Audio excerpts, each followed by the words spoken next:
When the first hard frost settled over the frontier, families knew it was time. Hog killing season had come. A single animal, raised all year on kitchen scraps and fallen acorns, had to carry a whole household through the long, hungry months ahead. Nothing was wasted. Not the fat, not the feet, not the blood, not the bones. Every scrap was salted, smoked, rendered, or pickled into something that would last until spring. These 25 foods kept pioneer families alive through winters that killed the unprepared. Some you would still recognize. Others have vanished so completely that most Americans have never tasted them. Number one fed families for months from a single hanging cut. But we begin our countdown with the humblest scraps of all. Let's start with number 25. Number 25. Pickled pig's ears were one of the first things a frontier family ate after the killing because they could not be kept long any other way. The ears were scraped clean, singed of every bristle, over an open flame, then simmered soft and packed into a stone crock with vinegar, salt, and whatever peppercorns the pantry held. The vinegar did the work the smokehouse could not, turning a scrap most people would throw away into something that kept for weeks on a cold shelf. Children learned to like the strange gelatinous crunch because there was nothing else to do with it. Sliced thin and eaten cold, with a little mustard, pickled ears stretched the animal that much further. On the frontier, taste was a luxury and waste was a sin. The humble ear was proof that a family understood both. Number 24. Pig's tails went straight into the pot, curled and knotted little things that most households today would not know how to cook. Frontier families boiled them slow with beans or greens, where the small amount of meat and the rich gelatin from the bones thickened the whole dish and made it stick to the ribs. A single tail could flavor a pot big enough to feed a table of children. Some cooks salted them down to keep, pulling one out whenever a bland pot of dried peas needed help. There was almost no meat on a tail, but there was fat, collagen, and flavor, and on a homestead that could not be wasted. The tail carried no prestige and earned no place at Sunday dinner, but it did its quiet work at the bottom of the pot, turning thin winter rations into something a body could actually live on. Number 23. Neck bones anchored the everyday winter pot when the good cuts were being saved for later. There was little meat clinging to them, but that meat was sweet and dark, and the bones themselves gave up marrow and gelatin that turned water into broth. Frontier cooks simmered neck bones for hours with dried beans, cabbage, or cornmeal dumplings until the meat fell away and could be picked from the bone with a fork. It was slow food born of necessity, a way to feed a family on the parts a richer household might have discarded.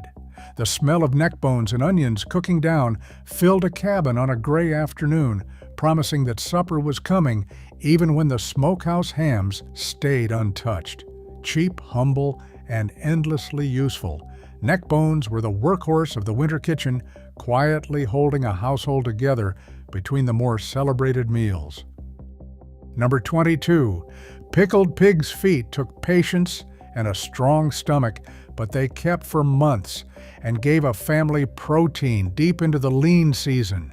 The feet were scrubbed, singed, and split, then simmered for hours until the skin and tendons turned tender and the whole thing threatened to fall apart.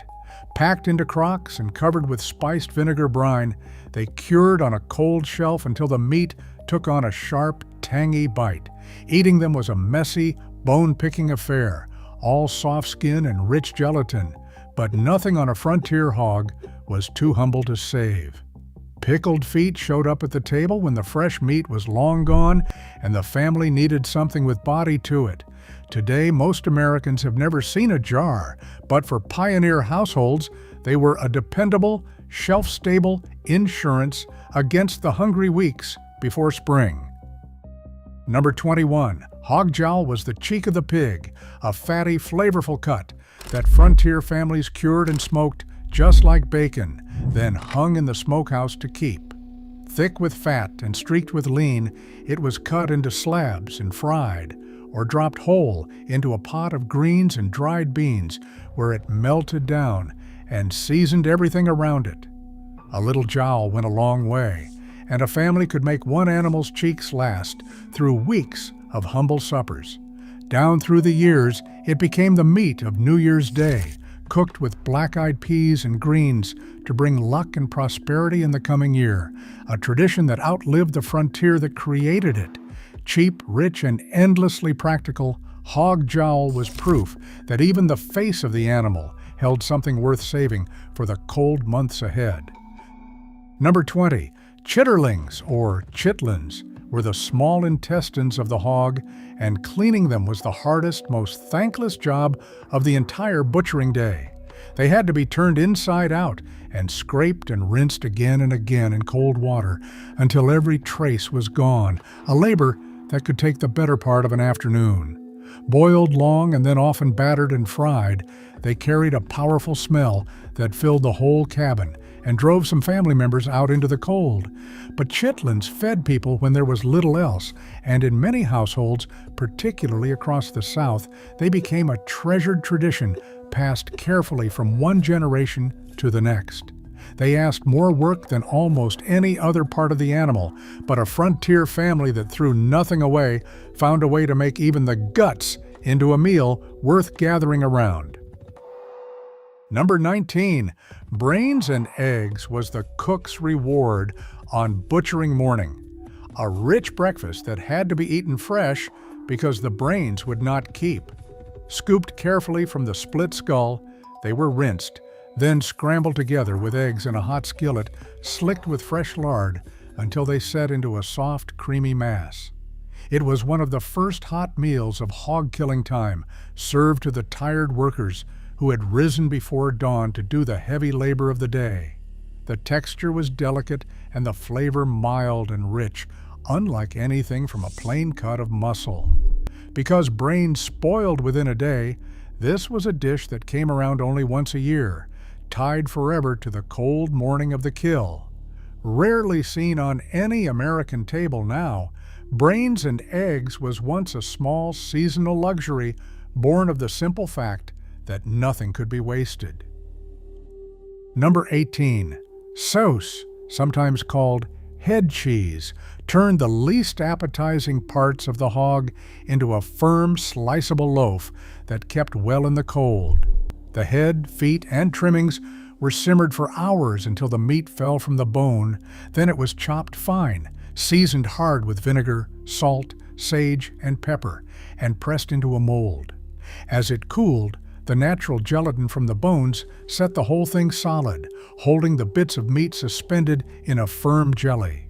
Sliced cold and eaten on bread, or with a sharp pickle, souse stretched the odds and ends of the animal into days of easy meals that needed no cooking. It looked strange, and it puzzled outsiders, but frontier families knew it as thrift made edible. Where a modern cook sees waste, the pioneer cook saw a loaf of meat waiting to be built from a boiling pot. Number 17. Fresh spare ribs were the great feast of butchering day, the one meal where a hard-working family let themselves eat with abandon. Ribs could not be cured well and did not keep, so they were roasted or fried and eaten right away, hot and dripping, while everyone was still gathered for the killing. After a year of salted and smoked meat, the taste of fresh pork straight off the animal was a rare and joyful thing. Neighbors often came to help with the heavy work, and the ribs were their payment, shared around a crowded table as the smokehouse filled behind them.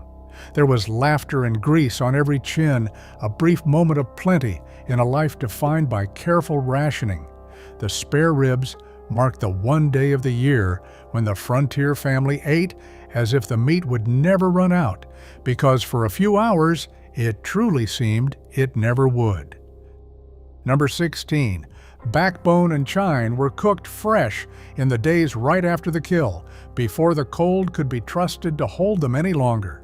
The backbone was cut into sections, each knuckle of bone surrounded by sweet, dark meat, and simmered slow in a heavy pot until it turned fork tender.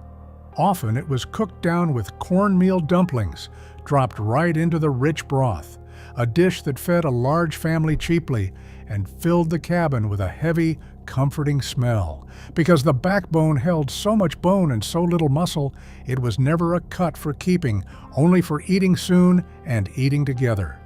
It belonged to that short window of plenty around the killing when fresh meat was briefly abundant. Backbone stew has all but disappeared from American kitchens, but on the frontier, it was a seasonal certainty, the taste of the days when the whole hog had just been brought in. Number 15. The tenderloin was the finest fresh cut the hog had to give, and on the frontier, it was eaten quickly and gratefully in the first days after the kill. Lean, tender, and mild, it needed no long curing and no heavy seasoning, just a hot skillet and a little fresh lard.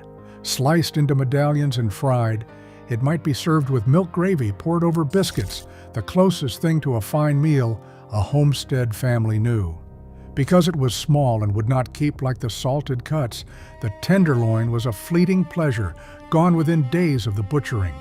It was often the piece set aside for the woman of the house or the smallest children, a tender bite in a life of tough, salty rations. For a family that spent most of the year eating cured meat, the fresh tenderloin was a brief, quiet taste of abundance before the long winter of salt and smoke began. Number 14. Cracklings were the crisp, golden bits left behind when the fat was rendered down into lard, and no frontier cook ever threw them away. As the fat melted in the great iron kettle over an outdoor fire, the little pieces of skin and fat that did not fully dissolve turned brown and crunchy and were skimmed off and salted. Eaten by the handful straight from the pot, they were a treat the children waited all day for during rendering. Rich, salty, and satisfying, cracklings delivered a burst of pure energy that a hard-working homestead body needed through the cold. What was truly a byproduct of making lard became a prize in its own right, a small reward for the long, smoky work of the rendering fire. On the frontier, nothing was ever simply waste, and the humble crackling proved that even the leftovers of the leftovers could be turned into something good. Number 13, crackling cornbread took those crisp bits of rendered fat and folded them into the daily bread, turning a plain staple into something rich enough to stand as a meal. The cook stirred the salted cracklings into a simple batter of cornmeal, water, and a little salt, then baked it in a hot greased skillet until the crust turned deep brown and the fat crisped through every bite. The result was a dense, savory bread, studded with pockets of pork flavor, filling enough to satisfy a working family with nothing more than a pot of beans beside it. Crackling bread stretched the little bit of pork left in the cracklings across a whole pan, feeding many mouths from a handful of scraps. It was the frontier at its most resourceful, taking the byproduct of rendering and building it into the cornerstone of a winter supper. Simple, cheap, and deeply satisfying, it fed households on almost nothing. Number 12. Pork rinds, the fried and puffed skin of the hog, were another way frontier families made sure not 1 inch of the animal went to waste. The skin was scraped clean, cut into pieces, and slowly cooked in hot lard until it blistered and puffed into a light, crackling crisp. Salted while still hot, the rinds became a snack that kept for a good while in a dry crock and gave a burst of fat and salt whenever hunger struck between meals. They were cheap to make and used a part of the animal that would otherwise have been discarded, which was reason enough for any careful homestead to bother. Long before they appeared in shiny bags on store shelves, pork rinds were a homemade byproduct of butchering day, cooked over the same fire that rendered the lard.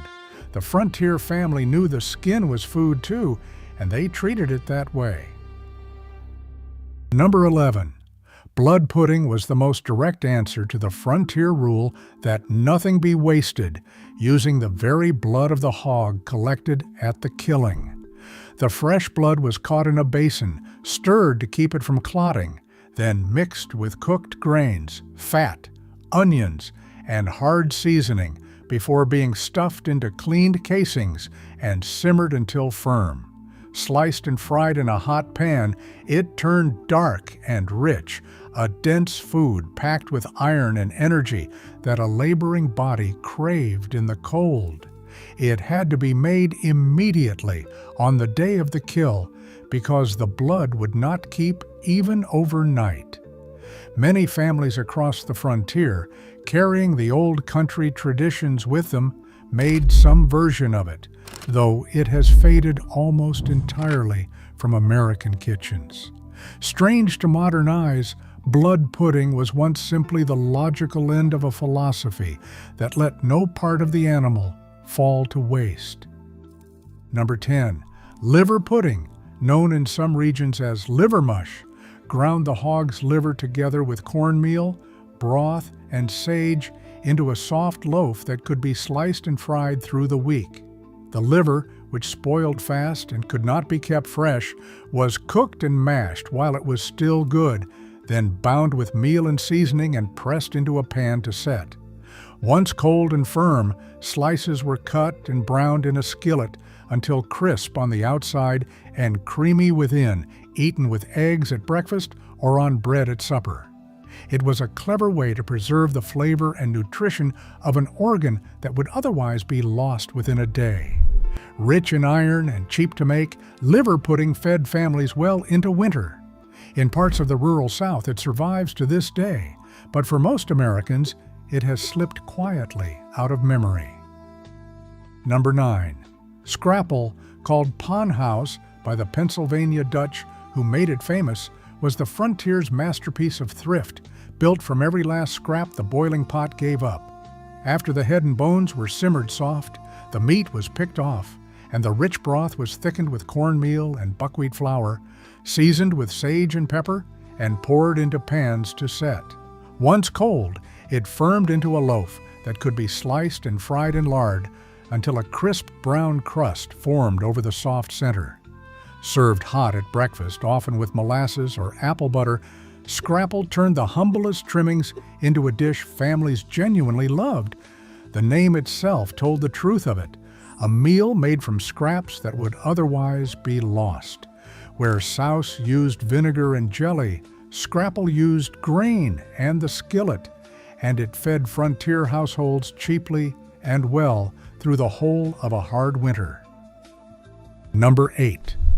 Fresh sausage was made in the busy hours after the kill, when the trimmings and lesser cuts were ground fine and seasoned hard with sage, salt, and red pepper.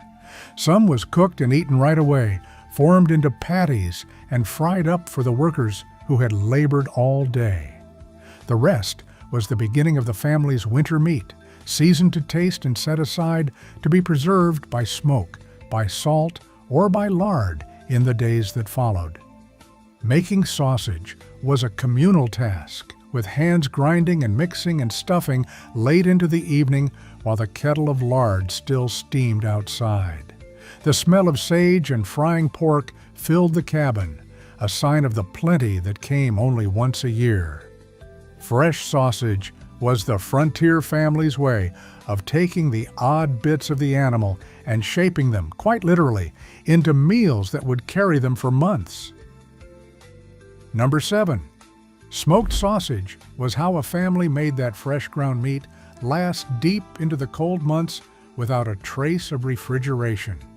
The seasoned sausage was stuffed into cleaned casings, tied off into links, and hung in the smokehouse above a low, smoldering fire of hickory or oak.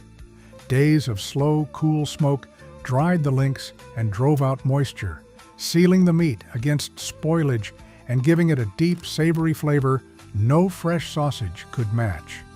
Hung from the rafters, the links kept for the whole winter, cut down one at a time whenever a meal needed meat. The smokehouse became the family's larder, its dark interior heavy with the scent of curing pork. Smoked sausage was security. You could hang from a beam, a wall of food against the hungry weeks ahead. It asked skill and patience, but it repaid the family with meat that lasted long past the killing. Number 6. Ham hocks were the smoked joints of the leg, tough and full of bone, and a frontier family treasured them for the way they could flavor an entire pot. Cured and hung with the rest of the smokehouse meat, a hock kept for months and gave up its richness slowly, simmered for hours with dried beans, peas, or greens, until the meat loosened and the broth turned deep and smoky. There was not much to eat on a hock itself, but that was never the point. One small, cheap joint could season a pot big enough to feed a family for 2 days, stretching a whisper of pork into a mountain of beans. It was the taste of thrift, the way a household with little meat made every meal feel rich. Ham hocks did quiet, essential work at the bottom of the winter pot, and a wise cook was never without one hanging in reserve. Number 5. Salt pork, sometimes called sowbelly, was the true daily survival food of the frontier, the plain salted fat and belly that a family leaned on when everything else ran low. Slabs of fatty pork were packed in barrels between thick layers of salt, which drew out the moisture and held off spoilage for months without any need for cold. When the cook needed it, a piece was sliced off, sometimes soaked to draw down the salt, then fried until the fat rendered and the meat crisped. That grease-flavored beans, greens, cornbread, and gravy, spreading the taste of pork across meals that held little else. Salt pork was not a treat and never pretended to be, but it was reliable. And reliability was everything in a hard winter. It was the meat that carried families through the leanest weeks, plain and salty, and always there when the smokehouse hams were being saved. Number 4. Fatback was the thick layer of hard fat from along the hog's spine, salted down and kept for the single most important job in the frontier kitchen, seasoning. Nearly pure fat with little lean, it was cut into pieces and fried to render its grease, which became the cooking medium for almost everything a family ate. A small piece of fatback dropped into a pot of collards, beans, or field peas turned plain vegetables into a rich, satisfying meal. Salted and stored, it kept for a long time on a cool shelf, always ready to give up its fat when a dish needed depth. In a diet built heavily on cornmeal and dried beans, that fat was not indulgence, but survival, the concentrated energy that kept hard-working bodies going through the cold. Fatback carried no glamour, yet few things in the frontier pantry were used more often or valued more quietly. Number 3.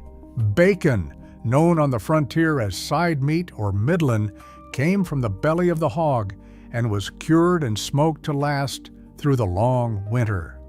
The slabs were rubbed with salt, sometimes with a little sugar and pepper, and left to cure before being hung in the smokehouse to take on the flavor of slow hickory smoke.